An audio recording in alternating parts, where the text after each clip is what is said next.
দাঁড়াও, তুমি এখানে কেন এসেছো? এই বাড়িতে কি চাও তুমি?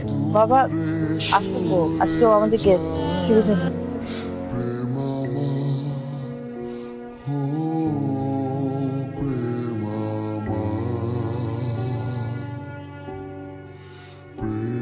তোকে আজকে অনেক সুন্দর লাগছে।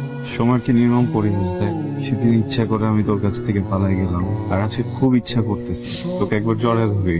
আমি না কখনো কল্পনা তো ভাবিনি ওর পাশে আমি ছাড়া অন্য কেউ বসবে, এটা আমি কখনো কল্পনা তো ভাবিনি।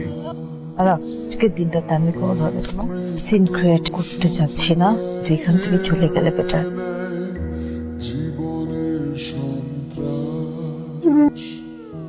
36,500 এই টাকাটার জন্য সবসময় পালা যেতাম, বুঝছিস। আজকে আমি দিয়ে গেলাম মুখ দেখাটা, এর জন্য আসতে দেরি হচ্ছিল, বুঝছিস।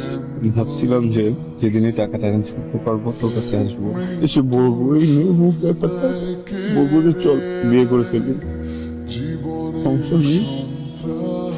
এতদিন পর্যন্ত আমি দেনাদার ছিলাম, তুই পাওনাদার। আজকে তো সব ঋণ শোধ করে দিলাম, এখন থেকে আমি পাওনাদার, তুই দেনাদার। তোর কাছে যত ভালোবাসা পাই দিতে হবে না, আমি মাফ করে দিলাম। ভালোবাসাগুলো তোর হাজবেন্ডকে দিস, ভালো থাকিস।